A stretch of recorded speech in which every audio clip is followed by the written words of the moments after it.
free will. This is a podcast for sovereign people. I'm your host, George McCullough, and with us today is Anna Savoya on the controls and our special guest, Michelle Mockers, artist, activist, and philosopher. It's a lot for one man.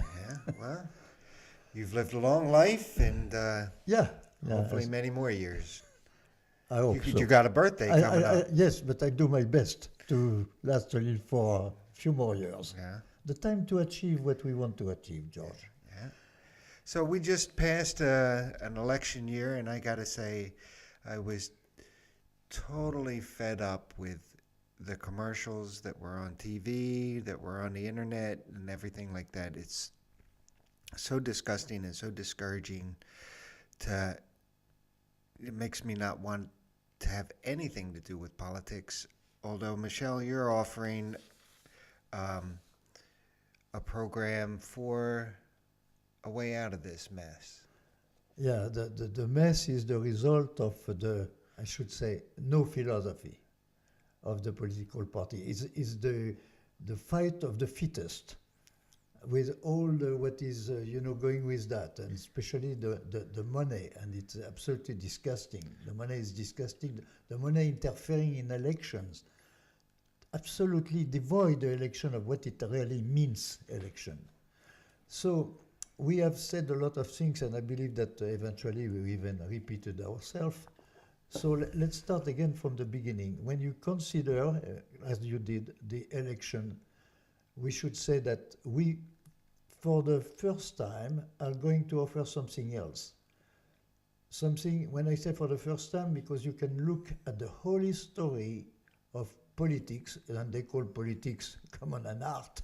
Forget it. The art of politics is not an art. And usually, the art of politics ends up as war, continuation of politics.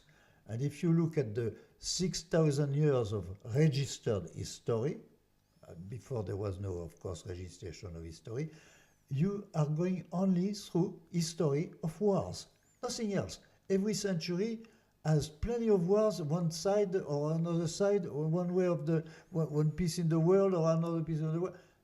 Wars all over. And when the 20th century, which, I went through a big part of the 20th century, the 20th century is absolutely disgusting. We had the two most major wars, including the Second War with Hitler, which was 50 million dead. Come on, 50 million dead. Dead for what? Explain to me for what? Because we had won World War One, and we had created with World War One the condition of World War Two. It is everything. Every time is the same thing. You are the winner, so you make the loser pay for being. And it seems like the conditions after World War II are setting up World War III, because they've made an industry now out of war. And what industry wants to do is wants to be self-sustaining, so it wants to keep going. Of course, the armaments is the best money that you can invest it in armaments. That is completely crazy, because it puts man lower than animals. Don't even behave like that. Man is worse than an animal. The animal don't fight and kill each other like that. Eventually they eat, but we eat the cows also, if they eat each other to survive. But no animal is behaving like in wars like men would destroy absolutely entire populations. And beside that, once more, it has always been like that. And it's an enormous mistake that the winner make the loser pay. The loser has no more money, has no more anything at all, and you make him pay. So it creates the condition for the next war, because the loser wants to take revenge. And World War One put Germany completely out of money, broke. So a guy like Hitler could take over, saying, "Oh, guys, we have nothing else, but I offer you works, I offer you everything." So they follow. Of course they follow. And after they say, "Oh, we are going to take our revenge. They beat us last time, now we are going to beat them." And it's always the same game, always the same game. War, as you say, beside that, is a good investment. Yeah. For the people with money, it's a good investment. You have eventually, especially in World War One, factories that were never bombed in the enemy camp. And those factories were not bombed. Why? Because they belong to the people who were making war on the other one. So, Right. come on, don't destroy them. And they play both sides of the game. Absolutely, absolutely. But that's very typical of World War One. You have specific example of factory which have never been destroyed because they belong to the enemy. Yeah. Right. Well, I got to say, I watched, well, a political commercial came on just about every 20 minutes, 10 minutes. And I got to say, I agree with you. I didn't see one positive commercial. It was always bashing the other person and doing stuff like that. Nothing positive was shown to the Absolutely public. So not. there's really nothing to vote for. No, politics here is exactly politics of people against people. It's not politics, it's not the countries, it's people, personalities against personalities. The Democrats want to demolish the Republican, and the Republicans want to do the reverse. But that's it. That's the art of politics.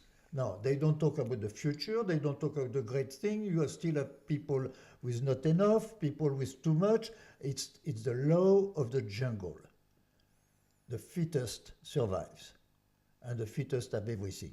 So you have few people who have all the money, and a lot of people who have no money, and even some of them are starving, don't have enough money. So the people with money say, if there were, I have one friend who at that time was a very comfortable millionaire. You were not talking about billionaires, but millionaires. And he said, they are not millionaires because they don't work like me. If they were working like me, they would be millionaires. They're probably working much harder. Oh, come on. So that's the philosophy of capitalism. The philosophy of capitalism is once more the survival of the fittest in the free enterprise. I demolish you because if I demolish you, I will have more work. You forget that if I demolish you, I demolish also all the people that you pay. You put all those people in the street, but that doesn't count. That doesn't in any consideration. Consideration is that you are going to make more money because you destroy the competition. That's it. That's the law of the jungle of capitalism. Capitalism has absolutely no philosophy. Not at all. Not a directing philosophy. Yeah, I don't. The survival of the fittest, always somebody loses, and I want a world where everybody wins, and I think that's possible. And you're presenting a philosophy for that. Yeah, that philosophy, once more, we are the very, very first one. I should say that it's not because we are special. We are not special, but we're just maybe thinking a little more than some others think. We are presenting, and you can go through the whole history of humanity. We are presenting for the very, very first time a philosophy which is positive, a positive philosophy. The only man who dared to propose a philosophy was Karl Marx. I disagree entirely on Karl Marx because it's based on negation, when our philosophy is based on affirmation. It is based once more on what I call the dialectic of the arts, how you make a painting. And if you can explain how you make a painting, you can explain the same way how you can make a society. So we can go a little into that if you Is that want. the No Pennies program? Yes, exactly. The program is coming out of that. And so, why is it called the No Pennies program? It's called the No Pennies because, in fact, it's the party. The party is not an official party, because even an official party is impossible to establish in the US. They are asking so many things that you will never establish a political party. So, but a party, you can have a party in your home, a party to drink with your friends, that's a party to people who share the same ideas. So we are a party, non-official, but at the end of it, we will see how we can act. Because in fact, the final goal would be to prove that there are much more people that be classed in the no pennies. When I say no pennies, doesn't mean that you do not have 5 cents in your pocket, but I mean that you are part of all that population that vote or no vote, their vote are for nothing. They count absolutely for nothing. You have no power. You have absolutely no power at all when you vote. Because when the company so-and-so give $500,000 or $1 million, you give what? If you are a real supporter, you will give your $20 or $100. You're a nobody. You're an absolute nobody. It's a fake democracy. So what we propose is a real democracy. But to establish a real democracy, you have to have some conditions which have to be filled up. Otherwise, there is no democracy. What kind of? The number one, absolutely number one is education.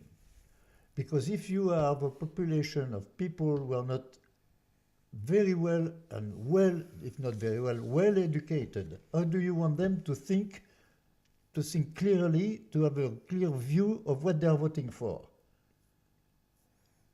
When you have kids who have absolutely no hope to reach, let's say, not even a high level of education, but a decent level of education, forget it. The number one condition for democracy is to educate all the people, to develop the personality to their full extent. And that has to be free. That has to be the work of the government to provide for all the children the same possibility of education, which in the US, excuse me, we are far from it. Yeah. So you're saying education is a human right? Education is the number one, my dear. Education is the number one condition to have a democracy. The rest is no democracy. It's, once more, the power of the people with money and nothing else. Well, you have a list of other stuff here too. Is it okay if we go through them? Oh, absolutely, To give my dear. people a Because thumbnail? I wanted once more. I wanted to underline, if I can say so, the fact that what you are going to go through that program is directly issued from the arts. I can, in one word, I already said that. I'd already told to you. But if on one side you have inspiration, and the other side you have, I am a painter, so I speak about painting, I could speak about music or whatever, the same size. If you have inspiration, which is something completely abstract, and on the other side you have the paint and the brushes, and you put those two things together, and you create a piece of art. But you create a piece of art in the laws that in some ways govern the piece of art. You don't, if you make a painting, you don't paint out of the frame, which the Republican Right. and Democrat are always saying, painting out of the frame. So a painting is inside the frame and has to go through some rules that whatever you paint, the most figurative or the most abstract, you follow exactly the same rules that you keep inside of inspiration and execution. And you can do the same thing in politics, exactly the same thing. The inspiration, what we should do, and the practical. And you put those things together and you can create a balanced society where you will not paint outside of the frame with too much money because you are outside of the frame. You stay inside of the frame. So you have to limit the frame. You have to say you have all the possibility to do what you want in your life, but to a certain level, no more than that. And that frame can be ever expanding too, to include more and more. Yeah, the frame is a question of governing after that. It's a question of fixing what are the limits that you can reach, or you don't want the people to go over those limits. You can, for example, and we say in that program, we can, for example, limit the money that you can have. We can give a good limit. You can have people with, let's say, comfortable money, but not people with the 1% who owns everything. So that's where everything goes wrong. So that should not exist. It's out of balance. And at the same time should not exist the kid who doesn't have enough to eat for dinner, which is absolutely can be proved here in this country. Oh yeah. So that is too much. And it's where the dialectic of the arts, once more, we remain in the frame and not too much and enough. All right. So in the No Pennies program, which I feel like I'm part of the no pennies, right? I have no power. You have absolutely no power. Once more, it's not because you have a nice job, you have a nice house, you have everything. You have a no penny. I mean, you have the power of a no penny. You have no power at all. Once more, you are going to give your contribution to the elections to feel, to feel honest and whatever. There's absolutely no power at all. You throw that in the river, it will be about the same thing. Did you vote this last Tuesday? No. No, I am against. So I cannot vote for any one of them. You're against voting or you're against? No, I'm against the whole system. Okay. So the final goal, if you want, of the system, I did vote for years and years and years, up to I was fed up, because absolutely nothing can come out. I vote like an I idiot. feel like I'm getting the same way, don't you? I feel like an idiot voting. I'm there. I didn't vote either. Good. So what I want to prove at the end, you see, we are in some kind of unofficial, we are on the side. We are on the side of all that thing. But at the end of it, it should be that we be strong enough to prove that we are the majority.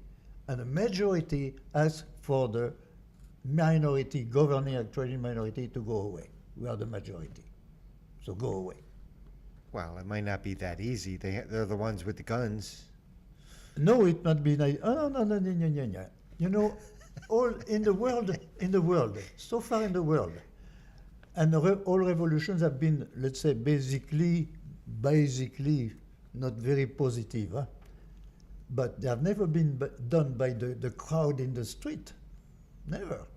They have been done by few people who had the ideas to have an influence on the people in the street. And that's what we hope to do with this podcast. Exactly, but because we are proposing something positive that people can agree with. So we can go through if you want. Well, you broke it down into world and America. So let's talk about the world. You have 3 headings here. World community. Yeah, not world government, because a government can be always take over. Yeah, you say here, all nations preserve their originality and political independence. Yeah, but in a community, we can be, the 3 of us, we can be a community, we can have a nice lunch or nice dinner together and be at completely different opinions. You know, one of the drama of humanity is intolerance. All right. Intolerance has made a lot of victims, if I can say so, of political or religious intelligence. It's something, when you look at that, the number of people who did suffer sometimes in awful conditions. So that is absolutely unacceptable. So tolerance is the number one thing that can exist. You are not on my opinion, but so what? We have dinner together and we can work together. You are in your head, I am in my head. How does that work with if a nation doesn't respect women's rights or something like that? That's where, my dear, we have to have our philosophy taking over. You know, we do exactly, in some ways, we do exactly that Marx did. And he took over half of the world with a wrong philosophy based on negation. So we are based on affirmation. So we should take the whole world instead of half of the world. No, I'm serious when I say that. But there is this. I must respect you, my dear, even if you are not of my opinion, but we can have dinner together. And that's exactly what I say about the word community, not a world government. A world government that can be taken over by strong people. A world community. Right. We are together to share the meal tonight. We would want human rights to be respected throughout the world. Absolutely. So you need everybody needs to agree on a certain amount of basic human rights. You have to convert the people. Yeah. That's always the same problem, my dear. You have to convert the people. You have to show the people that what you are telling them is the truth and could bring peace instead of war and suffering and all that. You know. Or I suppose if people are free to go between countries and stuff. If somebody's fed up with the way they're treated in a particular culture, they can just go to another one that matches them better. Yeah, because that we go into something else. We go also in the of the, let's say, property. Because in the beginning there was no property at all. Then someday a guy, you know, it's 10,000 years, 20,000 years ago, a guy tamed a cow. And when the cow was tamed, he put a fence around the cow like that nobody but himself can have the cow. That was the beginning of property. So the neighbor did exactly the same thing, and the neighbor, and they started to fight because of borders. Your cow goes on my herb, you know, you go on my... Where you have the water on your property and I want it on my Okay, property. so that created the lawyers to defend this guy against this other guy because the cow was going in around. So they created the lawyers, and the lawyers created something else, the tribunals, the judge, to know which one was right. And after that, when instead of being one individual, it becomes a group, and a group at a point could not function as a group and give the power to one man to represent the group and put a border around the group. We had nations. But nations behave exactly like the first guy. They fight about borders, they fight about language, they fight about anything you want. So that created the necessity for armies to defend the borders.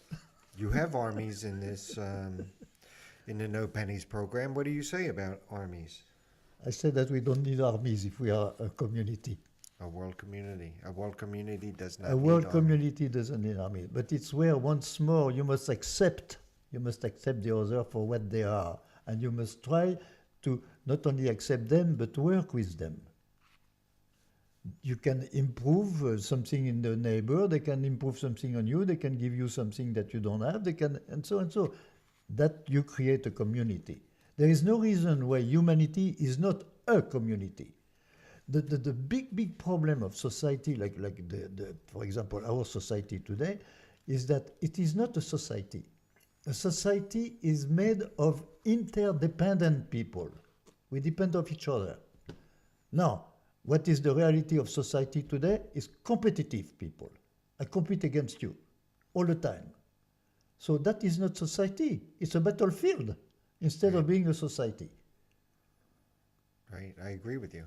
And getting back to property, my brain can justify private property, but my heart can't. I just don't understand how, like, one person, one corporation can say, "Oh, I own all the oil in the world," or we own all this tract of land here. I just can't get it. I can't.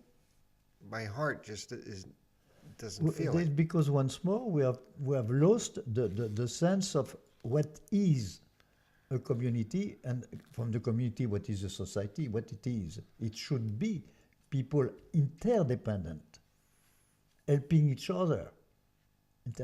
And it's exactly the reverse. When the company so-and-so say, I extend, and all that is mine, absolutely mine. In the name of what? Right, because it's like the world gives everything that somebody needs, right? It gives us everything, all the food, all the clothes, all the shelter, everything that we need. But like, let's say you have a fig tree, and then that can feed the whole community, and then somebody comes along and says, "I own that fig tree." yeah. I And because the one who comes out is stronger than you, because he maybe has a gun in his pocket and say, if you don't do it, it's how it works today.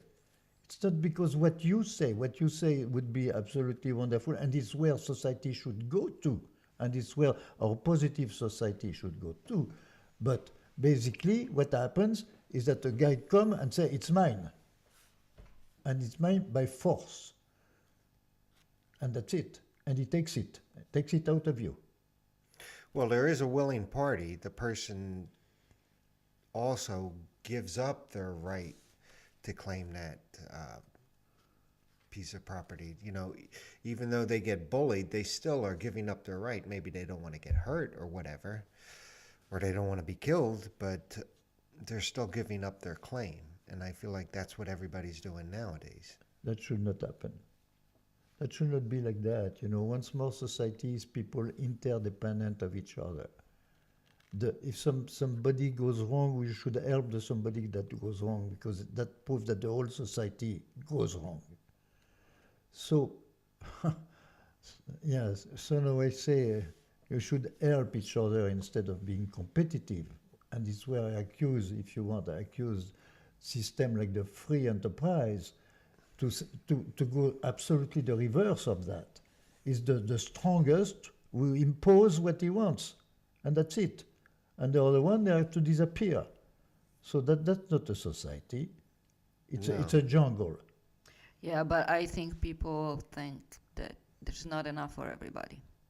So there's this sense and there's not enough. So I have to have it, because if I don't have it, if somebody else has it, I won't. This is their insecurity. It's based on insecurity, yes, that there's not enough. There is enough. It's because Absolutely, there is enough. it's because the distribution is not done as it Yeah. should be done. That's it. And some people take over and monopolize the distribution. And they Fear. do what they want. You know, you have some small disasters.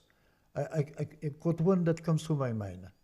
We distribute rice to support the population who supposedly don't have enough to eat. And in doing that, in some countries, we have absolutely destroyed the local production, because the rice that we were importing to help them was talking money was less expensive than one produced by the country. So, in other words, in some countries, we put completely out what was basically the agriculture of the country. And that's what some countries do to the U.S. They'll make shoes cheaper than what we were making them for, and then now everybody who makes shoes in America are gone. Why?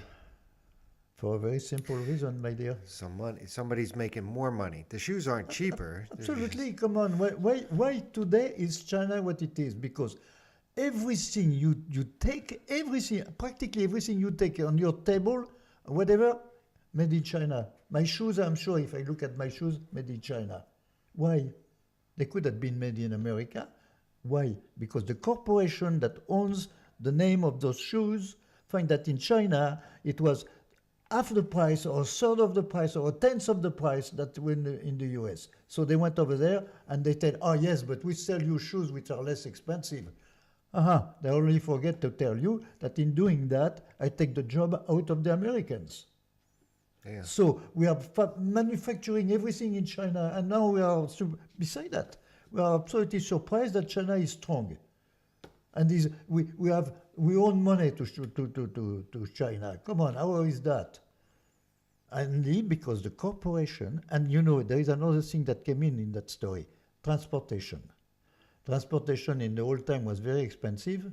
Transportation today with those enormous cargo ships is less than expensive. So your pair of shoes manufactured in China, which has certainly, you know, armies of workers at a low price, and the transportation, which is basically almost nothing at all. So the company, much more money selling you cheaper than if it was made in America, but make nevertheless more money selling you those shoes. So that's the idea. That is a free enterprise. That is free enterprise. You are free to go in China and have your shoes made So in China. that's what you're saying. We compete against each other, and that's not a society. The problem is it's the only problem with capitalism, in fact, is that it's a question of money. Everything is money. Everything's So you bought can and sold. sell your soul to the devil if it pays. And this is what we are doing. In fact, we are paying another country than ourselves supposedly because our shoes will be less expensive, but in reality, the company that make the shoes make more money like that than if it was made in America. So, the American maker of shoes are gone. There is no more shoes making in America. And you look at, I don't know what, the spoon that you take to eat, made in China. Well, everything is made in China, so plus few things on some other countries, but not in America. Too expensive, America. Yeah, and then I don't see. Well, it's getting to the point where people in America don't have enough work, or their standard of living is going down so much that I can see a time when it's going to be cheaper to make them in the U.S. Well, you have to turn around the whole thing, my dear.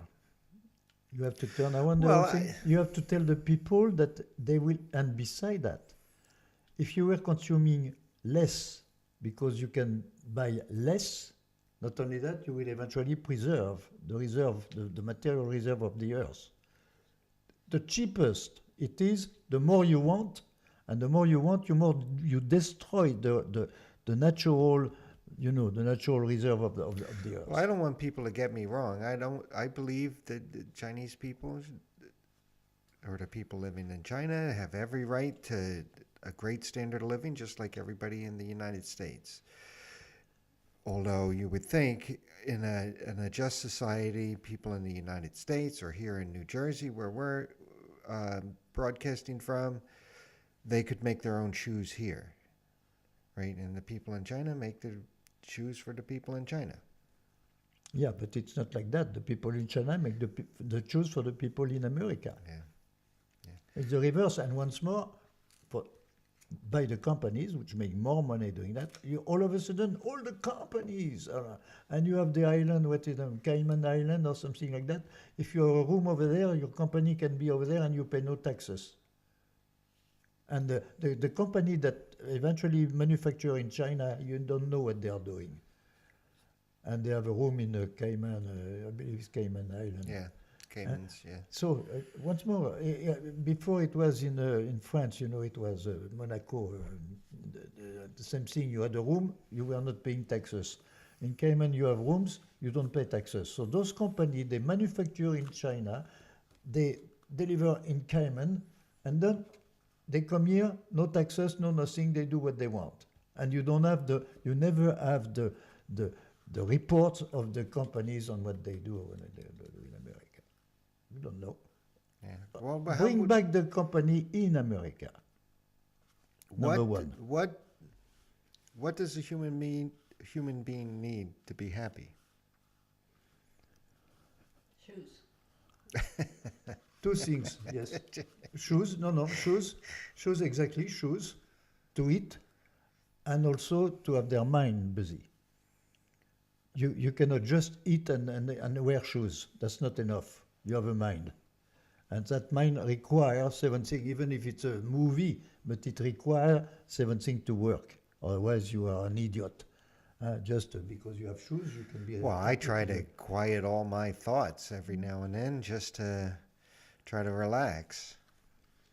So, but it's where, once more, education is very, very important. And when I always say education should be 3 things. What's education is a vague word, too big if you want. Education should be the classical education, literature, whatever you want, history, whatever you want, classics.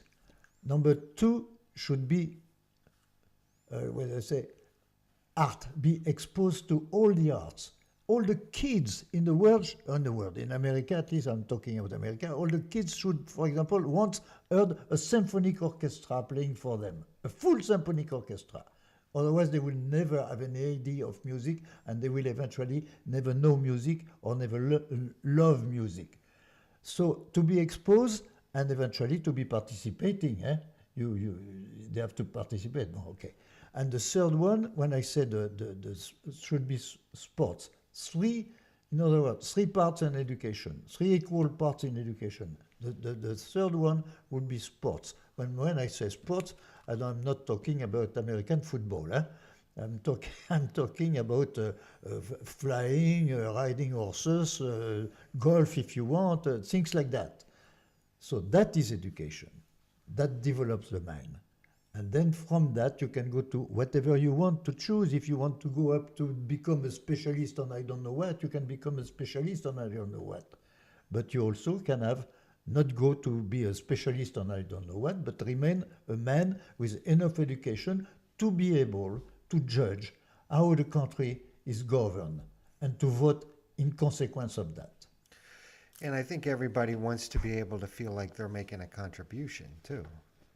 Of course, it's in human nature. You belong to a country, so you want that country to do as well as possible. It's normal to wish that, and that you can contribute to that, and you eventually will make your possible to contribute to that.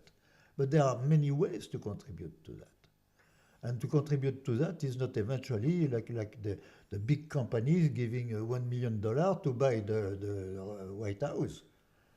And when they are in the White House, they forget completely that you need this or you need that. They forget completely education. America is, I don't know what, the 18th or 20th, the most powerful country in the world, as America pretends to be, is 18th or 19th in education. 18 or 19.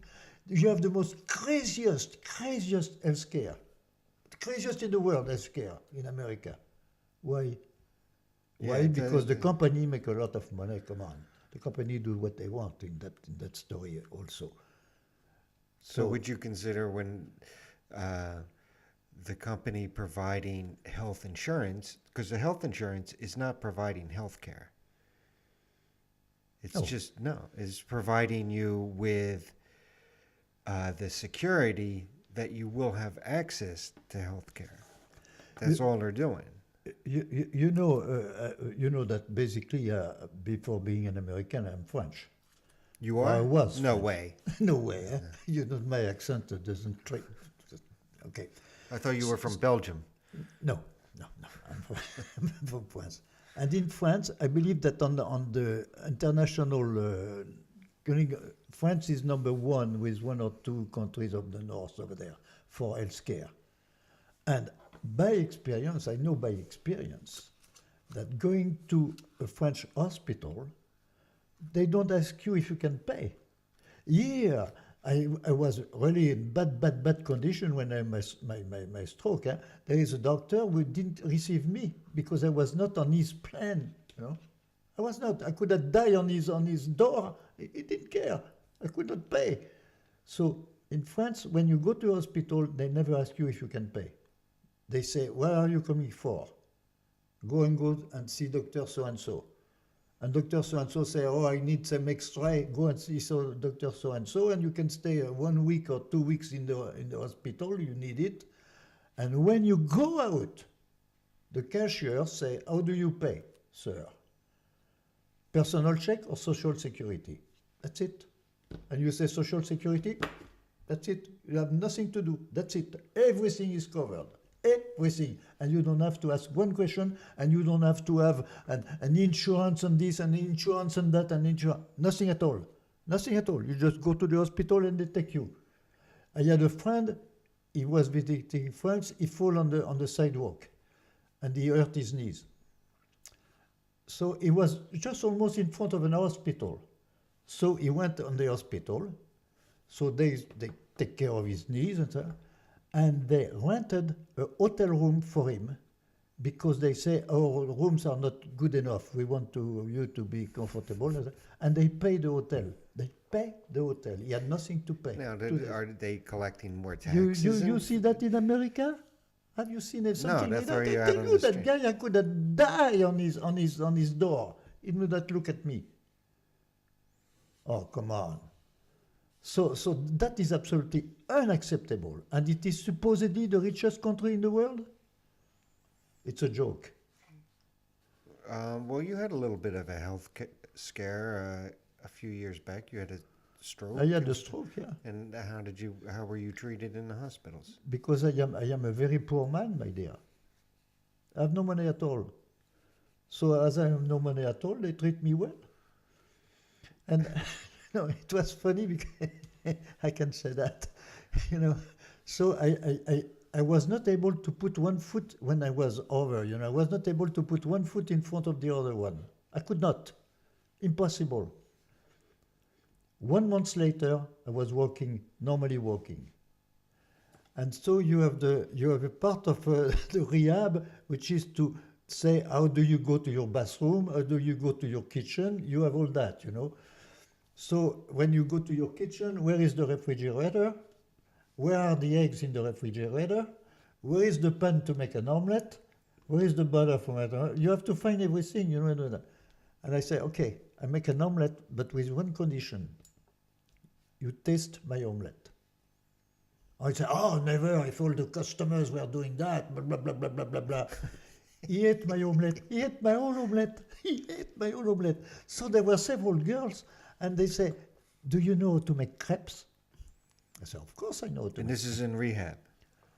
Listen, 2 weeks ago, I have a man who say, hey, you remember your crepes? 2 weeks ago, George, 2 weeks ago. I was in the street. I didn't recognize that man, of course. We say, you remember the crepes? Because that day, there were 3 or 4 girls, you know, the helping nurses. They say, you make crepes? I made the crepes for the whole establishment. Everybody in the establishment. But I had 4 helpers. One taking the butter, you know, putting in the pan, the other one doing... I made crepes for the whole establishment. They still remember that. You can go over there, they will still remember. You know. Oh, so they made you work for the rehab, Yeah. didn't they? Yeah. So I came out like a normal man. Absolutely a normal man. 1 month later. But you normal didn't man. have insurance, or what? You No, were on Medicare. I didn't or- pay anything. Because I'm too poor to pay, my dear. And it's the truth. I'm not cheating. You know, one thing that doesn't pay is to philosophize. So as long as I was a painter painting and selling my paintings, plus, you know, with the family, you know what it is, you know, the children and blah, blah, blah, blah, blah. So I did relatively very well. But then someday I started to philosophize too much. And the painting, so I became a very poor man. I am a very poor man. I am. Right. I'm not you know, ashamed of being a very poor man. No, but you seem very wealthy to me. You got that smile still at your age. It's like an incredible thing. You know, and I will tell you something also. I just tell it to you. The very first day I arrived, I had my stroke. Okay, so you know, they came with the ambulance and everything to bring me to the hospital. And I was on that bed on the hospital. I saw myself dying. I was dying. And I was on some kind of a slope, if you want, that I was going very slowly and very agreeable, by the way. It was in the middle of nowhere, but it was a very nice feeling that I had. And I say, I'm going to die, and I'm dying. And at a point I said, shh, come on, I have something else to do. And the doctor, the next day, they say, we never understood what did happen. Because you were dying, and all of a sudden you're normal. They didn't understand. I didn't understand myself. But I really see myself dying, my dear. It's very strange, strange feeling. And in some ways it was very agreeable. I say, You I'm never going- told me that story before, no, Michel. Yeah. I am going. I'm saying myself, I'm going, and it's agreeable, and let's go, and let's go. But you felt you weren't finished here on Oh this yeah, I say plane. at the point I say, I should not do that. And what is that? And- What do you need to accomplish before you can actually die? I didn't think at that time, but I knew that I had something to do. You know, I'd say I must do that. And once more, the doctor the next day, they say, we don't understand. They didn't understand how it was possible that I was practically dead, and all of a sudden I was a almost normal man. And when you were going through rehab and all of that, you still had the same feeling. I gotta get through this because I have stuff Oh no, to do. no, I went like that. You know, it was in some ways it was relatively pleasant, because I was watching myself. The very first step, you know, to put one step up. It's all work. Put one step up like that. All work, my dear. It took you 1 hour to do that. And the last exercise that they make you do is to go up a stairs. There is a stairs that goes nowhere, but the stairs to go up and to go down like that, not change, going back like that. That's the last exercise that they make you. And they say, you are Mr. Miracle. I was working exactly like I worked today. They didn't understand how it did happen. I didn't understand myself. But, hey, here I am today with you. So do you think that when you had that experience of dying, it actually healed you? Those moments where you were between? I don't know, darling. I am not able to answer you. It's a very strange. It was a very strange thing. I really saw myself going on some kind of a slope. I say at the end of the slope, that's it. And at the same time, it was agreeable. Agreeable. I was letting myself go down like that. Up to the point where I say, not yet. When Michelle described the rehab with the eggs and the omelet and stuff, my brother was getting rehabbed from an operation that he was doing. I think they did the same thing. We were in when he was doing the rehab, and they said, "You got to get." Part of the No, Actually, that's part of the program. You have to like make they it- make you make some exercise, write a word like that, pick up the word, crossing words, all that type of thing. And you have some people you have to teach them how to go back on your bathroom, how to do it, how to put your leg up and put your leg in, absolutely. Because once more, in the beginning, I could not put one foot in front of the other. I could not. Impossible. And what about your mental? Oh, no problem. Capacity. No problem. I would say, hey, let's I didn't even think of anything. Let's do it. Were you able to draw and write and No, get on the absolutely. computer? Oh, no, come on, absolutely nothing at all, my dear. Nothing at all. Nothing. You are just a body going, that's it. No, I mean after that, then you went back to be able to do everything Oh, just the way it was. Hey, you see me today? Exactly the next morning, I was back in, philosophizing. Did you convert anybody in the rehab place? Oh, yes, of course. You paid them off with the crepes? Of course. No, but you know what is unacceptable? Absolutely, for me, absolutely unacceptable. It's a doctor who doesn't want to see you because you do not have the right insurance, whatever it is. And you can die once more on his door and he will not look at you because you cannot pay. Only in America, my dear. I've never seen that in any other country in the world. Yeah, I don't quite get it. So in France, do you pay more taxes for the health care, or? Oh, in France, it's very simple. A third of your check disappears for the government. A third. Well, it's a third here. No, or more. a third. I had a printing plant. You remember, I had 30 employees, some big machines. When I see the printer today, I fight with the printer. I become crazy because it's not a printing machine; it's a piece of junk. But anyway, so I had 30 employees. So I had to pay for them also. So that was the same thing. 10% of their pay was going automatically of what I was paying automatically to the government for all that type of thing. And your check, basically in France, the check, you have $100 check, you have only a third of it disappear for the government. The rest of it is you have nothing to worry about. But I believe a third disappear. But you are entitled to absolutely everything for free. Well, over a third of, or I know a third of my paycheck or more go to taxes here, and I don't like the way they spend the money. But Most of it's going to the military. But absolutely. I mean, 24% of the money goes, of the budget, American budget, more than 50% goes just for the military, my dear. Just for the military. 54%, or I believe today is 57%, goes to the military. To do what? Excuse me, to do what? And so you see, I have seen in the army trucks, Parkler, all the trucks running, because you have to spend the gas of the month Otherwise, you do not have enough gas after that. They don't give you. So all the trucks running for free, just to the gas. That's the army. Yeah, yeah. We're starting to run out of time here. We got about 2 minutes left. I am, you know, I'm saying that eventually we repeat ourselves. I don't know for the people who listen to us. I don't know if we repeat ourselves too Well, much. we can ask them if people. Because we didn't go in so basically. No, we so- did not, because we got sidetracked with your rehab. But we have more podcasts to go. Yeah, I hope. Yeah, absolutely, absolutely. So this is probably a good time to wrap up. We're coming along Thanksgiving, and I want to make sure that everybody just remember to be grateful for everything that you have.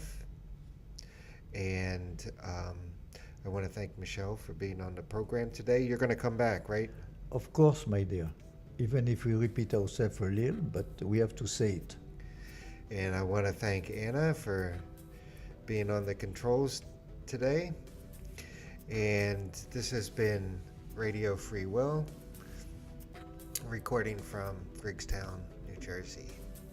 Thanks, everybody. Make sure to subscribe to this podcast, and make sure that you send us your comments and any questions.